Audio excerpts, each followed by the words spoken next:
요한복음 16장 1절에서 13절까지 말씀입니다.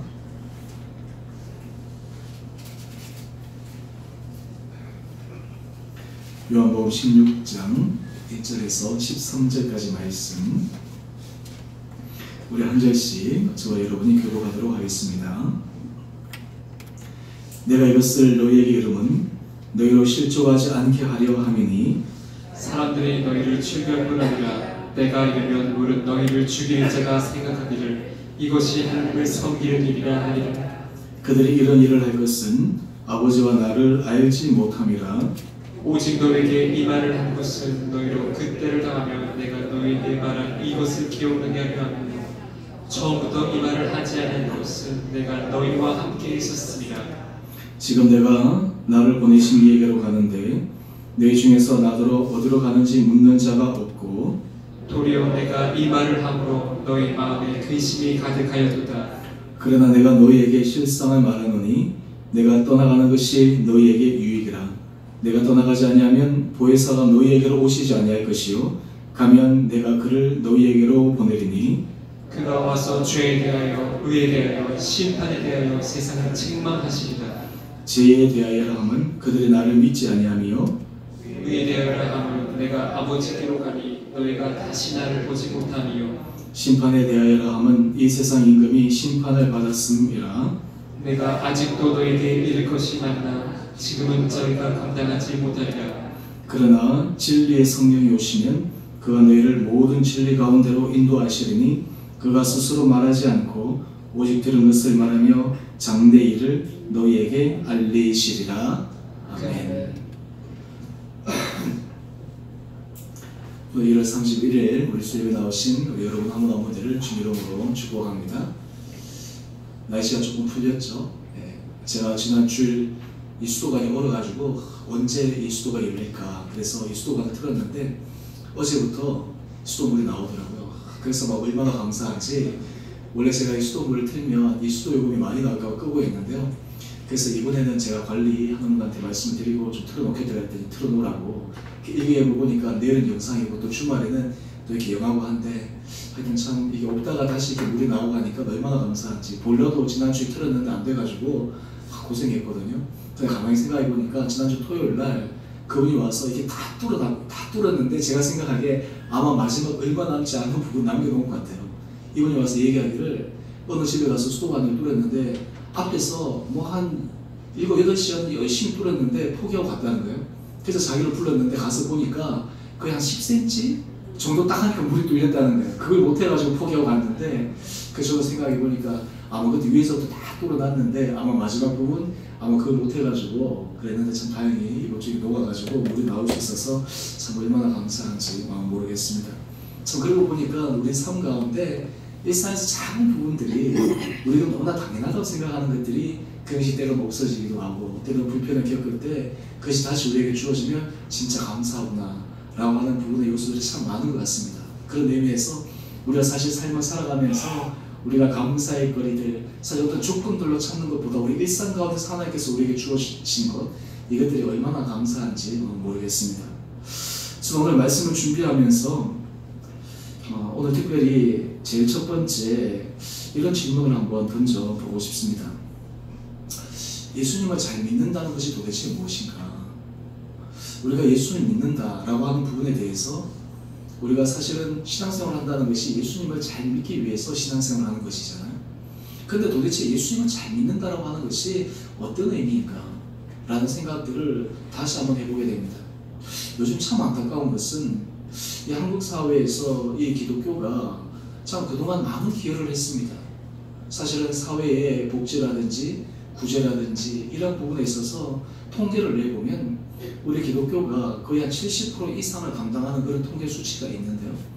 그럼에도 불구하고 사실 이 사회에서는 기독교가 굉장히 이기적인 집단인 것처럼 어떤 의미에서는 상식을 벗어난 그러한 몰상식한 집단인 것처럼 그리고 자기들의 이익만을 위해서 초법적인 행위를 하는 그런 집단인 것처럼 이렇게 매도당하는, 그래서 사실 참 입에 올리기 싫은 그런 용어들을 사용하면서 우리 기독교인들에 대해서 사회적으로 참 안 좋은 그런 분위기를 만들어가는 그런 모습들이 참 많이 있는데 오늘 이럴 때일수록 저는 그런 생각을 해봅니다. 도대체 예수 그리스도를 잘 믿는다는 것, 참된 크리스천이라고 하는 것은 도대체 어떤 사람일까? 여러분들이 생각하는 예수 그리스도를 잘 믿는다라고 하는 것은 어떤 삶의 모습이 예수 그리스도를 잘 믿는 모습입니까? 우리가 사실 은폐 생각해보면 예배와 우리가 정말 이 교제와 이런 영역들도 생각하지만 실제로 참 중요한 것은 우리의 실질적인 생활 가운데서 우리가 예수 그리스도의 말씀대로 살아갈 수 있는 그런 힘과 능력이 있는가? 다른 말로 하면 하나님께서 우리에게 주신 그 말씀이 우리 삶 가운데서도 주일 우리 공동체 안에 모일 때만 적용되는 것이 아니라 실제적인 삶 가운데서도 그 말씀대로 살아가고자 몸부림치는 우리의 모습들이 있는가? 때로는 우리가 개인적인 부분에서는 잘하지만 집단적인 부분에서 우리가 사회나 이런 부분들에 대해서 때로는 손해보는 그 일을 주의 복음을 위해서 기꺼이 감당할 수 있는가? 지금 당장은 좀 손해보는 것 같지만 큰 틀에서 하나님의 나라와 하나님의 복음을 위해서 기꺼이 그런 것을 던질 수가 있는가? 오늘 우리가 이러한 부분들에 대해서 예수 그리스도 잘 믿는다라고 하는 이 부분이 어떤 것인가? 라는 것을 우리가 함께 질문을 던지면서 오늘 우리가 말씀을 함께 같이 묵상하기를 원합니다. 오늘 요한복음 16장 1절 말씀을 보면 주님께서 제자들에게 이렇게 말씀하십니다. 내가 이것을 너희에게 이름은 너희로 실족하지 않게 하려 함이니 라고 말씀하십니다. 그러면서 이어서 2절 말씀을 우리가 눈여겨볼 필요가 있는데요. 우리가 2절 말씀 한번 같이 한번 읽어봅시다. 시작. 출교할 뿐 아니라 때가 이르면 물은 너희를 죽이는 자가 생각하기를 이것이 하나님을 섬기는 일이라 하리라. 오늘 지금 예수님의 제자들 그리고 예수님은 유대인입니다. 그런데 오늘 지금 이 예수님에 대해서 유대인들이 어떻게 일을 행할 것이냐라고 하냐면 출교를 한다라고 하는 거예요. 심지어는 죽음에까지 이른다라고 하는 것입니다. 예전 중세시대 때 교황이 왕보다 더 위에 있었던 가장 큰 이유 중에 하나가 있습니다. 그것이 뭐냐면 성만찬 교리의 때문이었어요. 이 성만찬이라고 하는 것은 예수 그리스도의 몸, 예수 그리스도의 피에 참여하는 것인데 이 성만찬에 참여하지 못한다라고 하는 것은 다른 말로 하면 구원에서부터 멀어진다라고 하는 것이죠.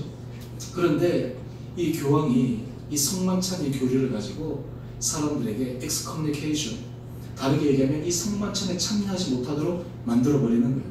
그럼 그 자체가 어떻게 됩니까? 성만찬에 참석하지 못한다고 하는 것은 다른 말로 하면 지옥에 간다라고 하는 그것과 일맥상통한 그런 이유이기 때문에 왕들도 혹시나 교황이나 이런 사제들이 엑스커뮤니케이션 출교를 시킬까봐 굉장히 두려움에 떨었던 것이죠. 그런 의미에서 이 중세시대가 2000년이라고 하는 시대가 암흑시대라고 얘기할 정도로 오늘 그런데 이것이 어떤 의미에서는 참 잘 활용되면 좋은데 우리가 중세의 여러 가지 역사들을 살펴보면 그것이 굉장히 정치적인 목적에 의해서 이용되어졌던 것들도 우리가 확인할 수가 있습니다. 근데 오늘 우리가 본문 2절 말씀을 보면 오늘 지금 이 유대인들도 예수님의 제자들을 출교하고 그리고 그들을 심지어는 죽이고자 그들이 스스로 계획하고 모의를 하는데 여기서 참 안타까운 게 무엇이냐면 이 사람들이 이 일을 하면서 이것이 누구의 일이라는 거예요?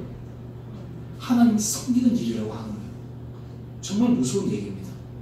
이 유대인들이 지금 예수님을 핍박하고 예수님의 제자들을 핍박하는데 그들이 이것이 하나님을 배반하고 하나님을 거스르는 일이라고 생각하지 않고 하나님을 어떻게 한다고요? 섬기는 일이라고 생각을 한다고 하는 거예요. 여기에 참 무서운 일이 있습니다.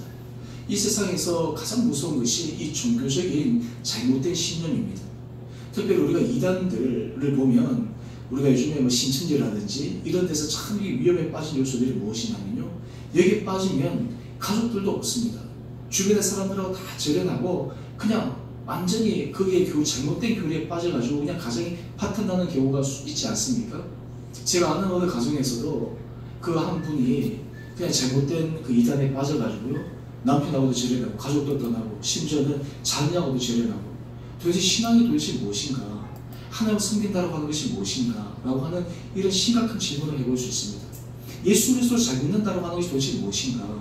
우리가 하나님의 말씀을 읽고 하나님의 말씀을 듣고 배우는데 도대체 하나님의 말씀을 어떻게 이해하는가? 그래서 이 가바모라고 하는 사람이 해석학을 얘기하는데요. 사실 우리 많은 사람들은 어떤 부분들에 대해서 모든 것이 해석학적인 관점에서 이해된다고 하는 거예요. 사실 우리가 어떤 사물들을 바라볼 때 우리는 팩트라고 생각하는데 실제로는 그 팩트를 아니라 그 팩트를 내 관점에서 해석하는 것으로 팩트를 바라봅니다. 그래서 내가 스스로 사실이다라고 생각하지만 실제로는 그것이 사실이라기보다는 그 사실을 내가 해석하는 그런 것이 내가 사실이라고 믿고 있다라고 하는 거예요. 오늘 지금 이 유대 종교 지도자들도 마찬가지입니다. 그들이 예수님의 제자를 핍박한다는 것, 그것이 하나님의 일이다라고 그들은 팩트라고 생각하지만 실제로는 그것이 잘못된 팩트요, 하나님 섬기는 일이 아니라 결국에는 하나님을 반역하는 일임에도 불구하고 이 일들을 자행하고 있다라고 하는 것입니다. 오늘 다른 말로 하면 오늘 제가 예수님을 잘 믿는 것이라고 제가 서두에 질문을 던졌는데요, 오늘 유대인들 종교 지도자들은 그들은 하나님을 잘 믿기 위해서 온갖 몸부림을 치는 사람들이 아니었습니까? 근데 결국에는 그들이 하나님을 섬기는 그 일이라고 하지만 실제로 하나님을 섬기지 않는, 하나님을 완전히 배반하는 그런 역할들을 감당했다라고 하는 것입니다. 오늘 사실 우리의 신앙생활에 있어서도 오늘 우리가 이 부분에 대해서도 깊게 생각해 볼 필요가 있습니다. 오늘 그러면서 예수님께서 우리에게 말씀하십니다. 오늘 지금 예수님께서 내가 너희를 떠나서 이제 십자가의 길을 가고 그리고 이런 죽음이 있고 제자들은 두려움과 떨림이 있었지만 예수님께서 이것이 너희에게 유익하다라고 말씀을 하고 있는데 그것이 바로 요한복음 16장 7절 말씀입니다. 우리 요한복음 16장 7절 말씀 우리 다 같이 한 목소리로 읽어봅시다. 시작. 내가 떠나가는 것이 너희에게 유익이라.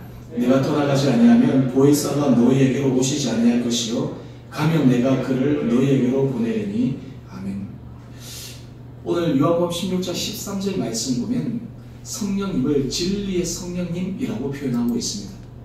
오늘 지금 성령님이 우리 가운데 오신다라고 하는 것은 다른 말로 하면 예수님께서 이 땅을 떠나시면서 우리에게 주시는 하나님의 놀라운 은혜의 선물입니다.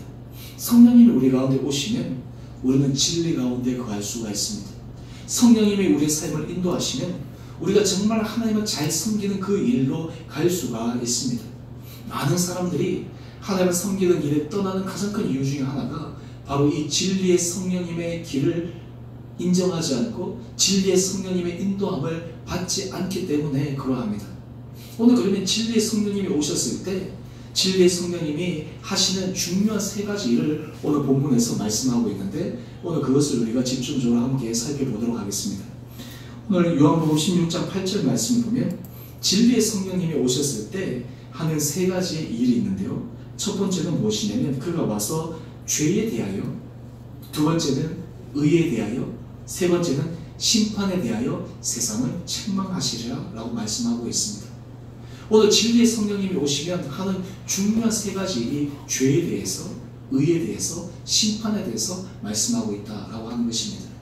오늘 우리가 삶 가운데서 예수 그리스도를 잘 믿는다라고 하는 것, 이것이 바로 진리의 성령님이 우리의 삶을 인도한다라고 하는 것인데 오늘 이것에 대해서 오늘 어떻게 그리고 구체적으로 죄와 의와 심판에 대해서 진리의 성령님이 우리를 인도하시는가. 먼저 요한복음 16장 9절 말씀을 한번 보십시오. 죄에 대하여라 함은 그들이 나를 믿지 아니하며. 다른 말로 하면 이 죄라고 하는 것은 예수 그리스도를 믿지 않는 것입니다.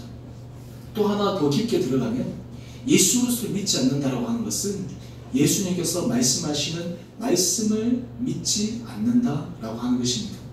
이것을 좀 더 제가 구체적으로 더 설명하면요, 예수님의 말씀을 믿지 않는다라고 하는 것은 어떤 것이냐면요, 부분적으로 믿고 부분적으로 믿지 않는 것. 그것은 예수님을 잘 믿는 것입니까? 안 믿는 것입니까?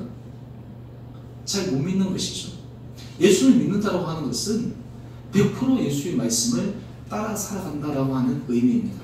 어떤 사람들은 예수의 말씀 가운데 부분적인 것만을 발췌해서 믿는데 그것이 예수님을 잘 믿는 것이 아니라 예수님을 잘 믿는다라고 하는 것은 예수님께서 말씀하신 포괄적인 부분들을 다 믿는 것, 이것이 바로 예수 그리스도의 말씀을 잘 믿는 것이요, 그것이 예수 그리스도를 잘 믿는 삶의 모습이다라고 하는 것입니다.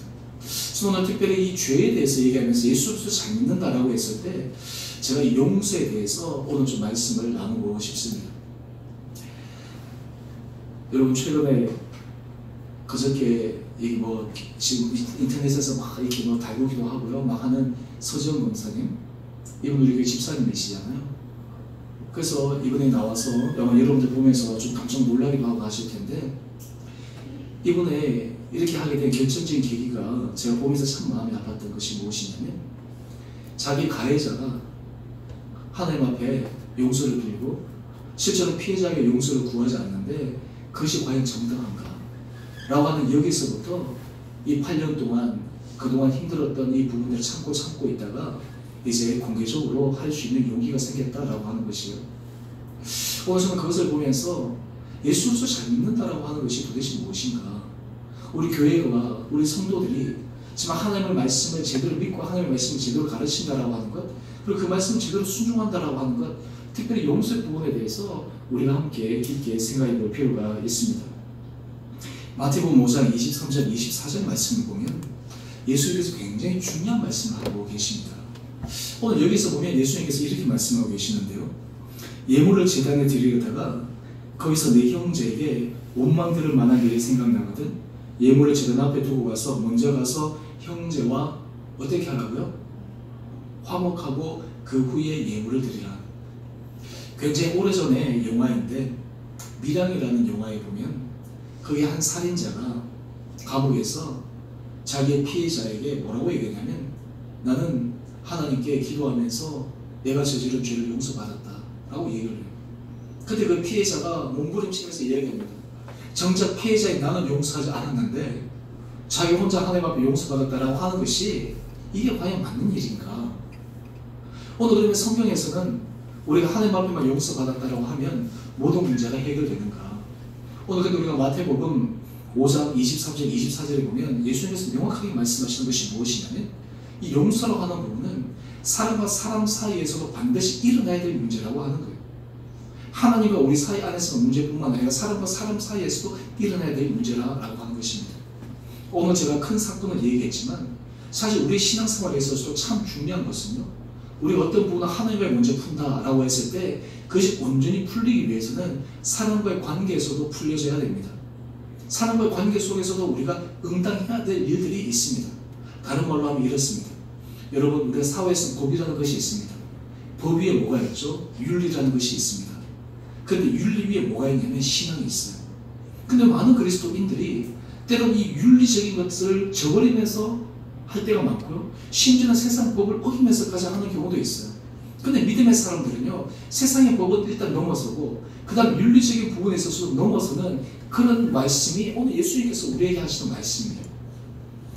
여러분, 남아공의 진실화해위원회 혹시 들어보신 적이 있습니까? 아마 남아공 가보신 분들이 있으시죠? 여기서 예전에 의료성기 때문에 가보신 분들이 있었을 텐데요. 이 남아공이 그 아파트 헤이드 때문에 흑백 간에 굉장한 분쟁들이 있지 않았습니까? 백인들이 흑인들을 굉장히 압제하면서 심각한 문제들이 발생했잖아요.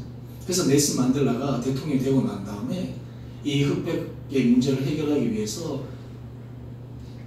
하나의 방법을 찾아낸 것이 무엇이냐면 진실화해위원회였어요. 그래서 이것을 전체적으로 관장한 사람이 투투 대주교가 이것을 감당했는데요. 이 진실화해위원회를 하면서 중요한 원칙을 몇 가지 세웠어요.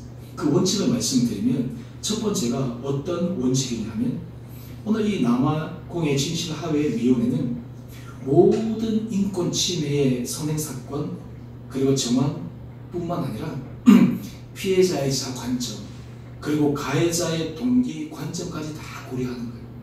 한마디로 해서 피해자의 보수뿐만 아니라 가해자가 왜 그렇게 했는지 라고 하는 쌍방의 문제들을 함께 같이 들여다봅니다. 그 다음에 두 번째가 무엇이냐면요, 이 진실화해위원회의 목적은 이 모든 사실을 밝혀내는 거예요. 듣는 데 문제가 있는 것이 아니라 사실을 밝혀내는 거예요. 그래서 먼저 이런 제안을 했습니다. 당신들이 정말 피해자 앞에서 당신들이 저지른 잘못을 온전히 고백하고 용서를 구하고 사실을 진실 있는 그대로 얘기하면 그 사람들이 처벌을 가하는 것이 아니라 사면할 수 있는 기회를 주는 거예요. 그래서 보복하기 위한 것이 아니라 진정한 화해를 위해서 이 진실화해위원회를 만들었습니다. 그 다음에 세 번째가 무엇이냐면요, 피해자들을 그냥 그것으로 끝나는 것이 아니라 피해자들에게 피해 배상을 합니다. 그리고 그들이 당한 인간으로서의 존엄성을 회복시키는 데 있습니다. 그리고 네 번째 원리가 무엇이냐면, 앞으로 이런 일들이 다시는 재발되지 않도록 보고서를 만들어서 이후에 하나의 여러 가지 틀을 만드는 초석을 다지겠다라고 하는 것이에요. 오늘 진실화해위원회의 이런 모습들을 보게 되면 어떤 의미에서 사실 성경의 원리하고 굉장히 맞닿아 있는 부분들이 있습니다. 이 forgiveness라고 하는 용서라고 하는 부분을 저도 참 이 공부를 오랫동안 하면서 하는데요. 많은 심리학자들 중에 이렇게 얘기하는 사람들도 있습니다. 그리스도인들 가운데서 내가 차마 용서할 수 없는 사람들을 용서하라 라고 하는 것이 참 힘들 때가 있는데, 그때마다 참 정제 어떤 좀 과격한 심리학자들이 이렇게 얘기합니다. 피해자가 만약에 가해자가 피해자에게 어떤 용서를 구하지 않았는데 피해자에게 용서를 하라라고 하는 것은 잘못된 것이다. 그것은 아예 용서를 그냥 하지 않는 것과 동일하다라고 얘기를 해요. 근데 또 어떤 사람들은 또 이렇게 다른 관점에서 얘기합니다. 이 용서라고 하는 것은 일회성의 문제가 아니라 프로세스이기 때문에 여기에는 상당한 시간들이 필요하고, 또 하나는 피해자 입장에서 그리고 이 손상되는 입장에서 이 문제를 풀어가야 된다라고 그렇게 접근을 합니다. 오늘 성경에서 얘기하는 이 용서의 부분, 오늘 예수 그리스도를 잘 믿는다라고 하는 것은 어떤 의미에서는 우리 인간관계에서 일어나는 모든 문제들을 하나님의 관점에서 새롭게 해석하고 새롭게 바라보는 것입니다. 저는 그런 의미에서 우리 그리스도인들이 일반 사람들을 보았을 때 어떻게 저렇게 비상식적일까라고 하는 것이 아니라 상식을 뛰어넘는, 보통 사람들이 생각했을 때 야 저러니까 참 뭔가 다르다 라고 하는 수준까지 우리 그리스도인들이 나가야 된다라고 하는 것이에요. 오늘 그런 의미에서 사실 우리 그리스도인들이 예수 그리스도를 잘 믿는다라고 하는 것은 사실 예수님께서 성경 말씀에 말씀하시는 예수님의 관점이 우리의 관점으로 들어와야 돼요. 오늘 예수님께서 성경에서 많은 관점에서 얘기하는 것은 무엇이냐면, 예수님은 항상 약자들과 소수자들과 힘없는 사람들 뿐만 아니라 전체적인 사람들을 예수 그리스도 은혜 사랑 안에서 품어내기 위한 큰 사랑의 관점으로 모든 사건들을 바라보십니다. 오늘 그렇기 때문에 우리가 예수 그리스도를 잘 믿는다라고 하는 것은 다른 말로 하면 예수 그리스도께서 세상을 바라보시는 그 관점을 우리가 갖는다라고 하는 것과 동일합니다. 저는 바라기는 우리 주내교회 성도님 여러분 한 분 한 분들은 정말 우리 신앙생활을 하면서 하나님께서 우리에게 의식이 깨어져서 우리가 하나님의 말씀대로 하나님의 은혜대로 살아가므로 하나님께서 우리에게 주시는 그 말씀이 우리 삶 가운데서 온전히 적용되고 실천되어지고, 때로는 믿지 않는 사람들, 때로는 믿음이 연약한 자들이 우리들의 말과 우리의 여러 가지 모습들을 보면서 야 저러니까 정말 예수 그리스도 참되게 믿는 사람이구나 라고 하는 그런 놀라운 믿음의 고백이 우리에게 있게 되기를 주님 이름으로 축원합니다. 오늘 이것이 바로 예수 그리스도를 잘 믿는 거예요.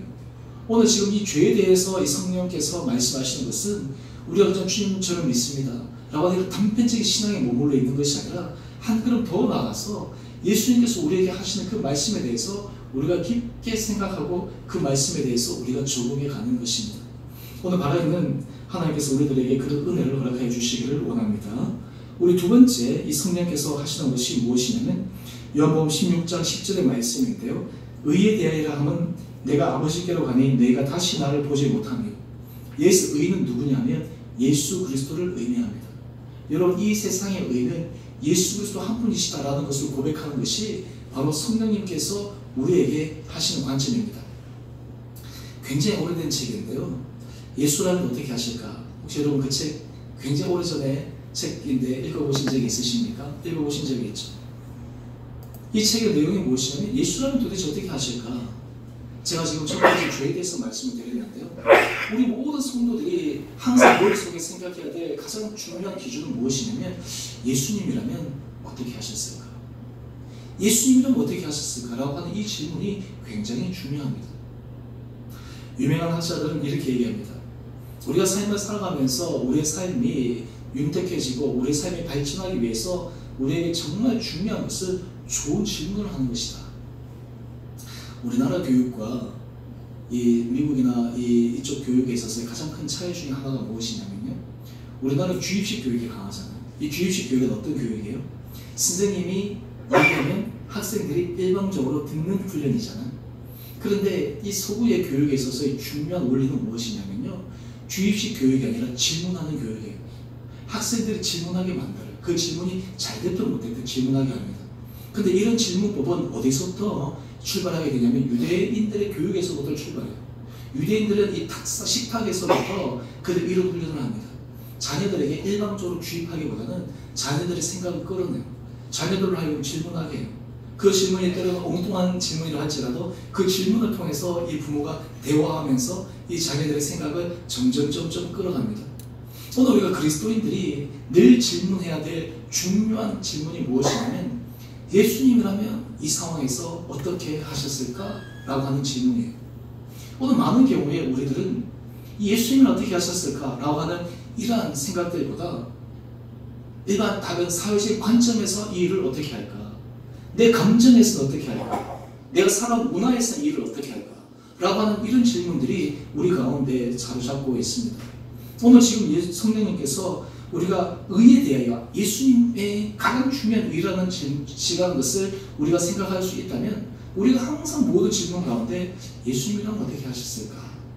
라고 하는 이 질문은 우리로 하여금 하나님께서 상황 가운데서 지혜를 허락하여 주셔서 진리의 성령님이 우리의 삶을 끌어갈 수 있는 귀한 삶의 기초가 될 수 있다라고 하는 것입니다. 저는 바라기는 성령님이 우리 안에 계실 때 우리가 이런 질문을 할 수가 있습니다. 성령님이 우리 안에 동행하실 때, 성령님이 우리 안에 거주하실 때 우리 안에 진리의 성령님이 우리로 하여금 예수님이라면 어떻게 하셨을까? 예수님이란 이 상황 가운데서 어떻게 판단하실까? 예수님이란 이 상황 가운데서 내가 어떤 것을 행할까? 라고 하는 그런 질문들을 하게 합니다. 예수님이라면 어떻게 하실까라고 하는 이 질문은 제가 앞에서 말씀드렸지만 법과 윤리를 뛰어넘는 신앙적인 부분에서 우리를 끌어가는 중요한 요소다라고 하는 것입니다. 오늘 바라기는 우리가 사실 신앙생활을 하면서 우리가 많은 부분에 있어서의 하나하나 룰들을 우리가 찾아가기가 참 어려울 때가 많은데요. 그때마다 예수 그리스도라면 어떻게 하실까? 근데 여기서 하나 더 질문이 있습니다. 그것이 무엇이냐면 예수님은 어떻게 하실까? 라고 하는 이 질문에 대해서 내 스스로가 생각하는 것으로만 맞다라고 하는 것이 아니라 하나님은 우리로 하여금 진리의 공동체 안에 거하게 하셨어요. 진리의 사람들 가운데 하나님의 백성들이 함께 모이는 그를 통해서 하나님께서 역사하십니다. 예수님이랑 어떻게 하셨을까? 라고 하는 이 질문이 때로는 내가 답을 찾을 수도 있지만 때로는 어떤 부분에 있어서 이것이 다른 사람과 함께 공유되고 다른 사람과 함께 그것이 나누어질 때 그 가운데서 올바른 하나님의 말씀을 들을 수 있는 기회가 된다라고 하는 것이에요. 자칫 잘못하면 제가 요한복음 16장 우리 2절의 말씀처럼 예수님이랑 어떻게 하실까? 라고 하는 이 질문이 오늘 유대인들이 자기들이 하나님을 섬기는 일이다라고 하면서 실제로는 하나님을 배반하는 그런 일들로 할 수 있는 잘못된 가능성도 있다라고 하는 거예요. 오늘 이 두 가지를 우리가 함께 생각하면서 오늘 우리의 삶을 다시 한번 조정할 수 있는 그런 하나의 틀이 되기를 간절히 원합니다. 그 다음에 요한복음 16장 11절 말씀을 보면 진리의 성령님이 하시는 세 번째 일이 무엇이냐면 심판에 대하여라 하는 것입니다. 이 세상 임금이 심판을 받았다라고 하는 거예요. 이미 이 세상에서 예수님께서 이 세상 권세를 잡고 있는 이 사탄의 마귀의 권세를 주님께서 무찌르시고 이 세상의 모든 것이 예수님이 심판 아래 놓여 있다라고 하는 것을 분명하게 말씀하고 있습니다. 여러분 신과 함께라는 영화 혹시 보신 분 계세요? 네? 네.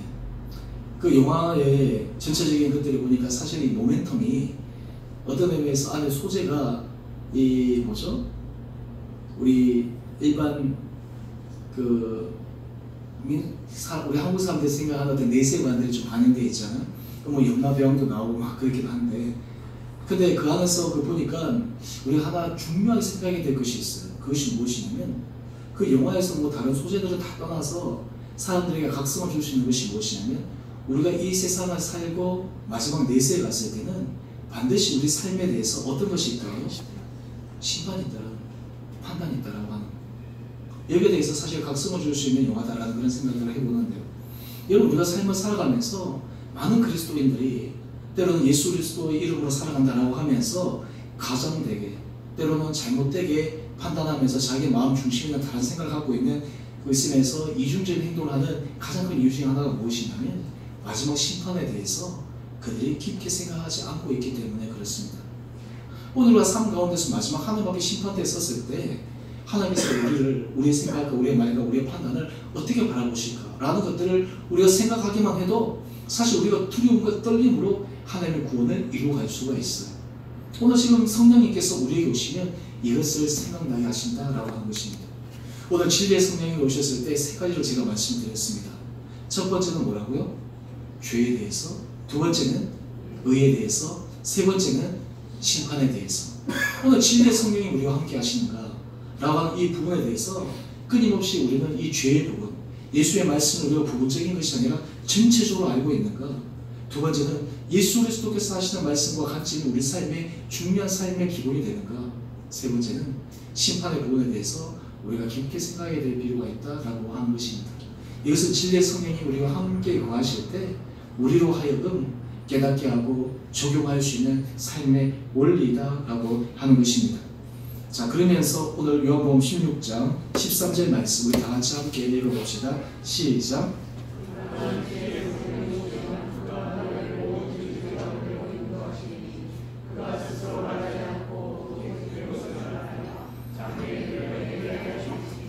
아멘. 오늘 우리가 하나님 앞에 간구해야 될 가장 중요한 것 가운데 하나는 하나님 진리의 성령님이 우리를 끌어가게 하여 주십시오. 여러분, 진리의 성령님이라고 했을 때 우리는 성령이라고 하면 우리가 흔히 감정의 성령님, 때로는 어떤 의미에서 어떤 은사의 성령님이라고 얘기할 수 있는데요. 오늘 사실 가장 큰 은사가 무엇이냐면 진리의 능력입니다. 하나님께서 우리 삶을 진리 가운데 살아갈 수 있는 힘과 용기와 그런 결단을 주시는 것, 이것이 바로 성령님께서 우리에게 하시는 놀라운 능력의 삶이다 라고 하는 것입니다. 여러분, 우리가 인생을 살아가면서 가장 중요한 것이 진리 안에서 살아갔다라고 하는 이런 믿음의 확신이지 않습니까? 오늘 바라기는 하나님께서 진리의 성령님이 저와 여러분 가운데 온전히 임하셔서 내마다 진리의 성령님의 인도함을 받아서 하나님께서 우리 삶 가운데서 말씀해 주시고 또 우리 삶 가운데 인도해 주시는 그 하나님의 음성과 계획과 때로는 우리 안에 진리의 하나님의 놀라운 신비의 음성들이 여러분 심령 가운데 들려줄 수 있는 은혜가 있게 되기를 주님 이름으로 축원합니다. 오늘 그렇게 될 때 우리의 삶은 하나님이 기뻐하시는 거룩한 삶을 살아갈 수가 있습니다. 오늘 예수님이 성천하시면서 예수님이 이 땅을 떠나가시면서 마지막으로 이 제자들에게 십자가의 죽음과 또 이후에 하나님께로 가는 그 모든 과정 속에서 보혜사가 너에게 오는 것이 놀라운 은혜 선물이다 라고 하는 그 말씀은 오늘 우리들에게 주시는 하나님의 약속의 말씀입니다. 오늘 바라기는 진리의 성령님이 우리의 생각과 우리의 삶을 온전히 이끌어가실 은혜가 다시 한번 저 여러분과 임하기를 주님의 이름으로 축원드립니다. 우리 함께 같이 우리 찬양하시겠습니다. 우리 찬송가 우리 197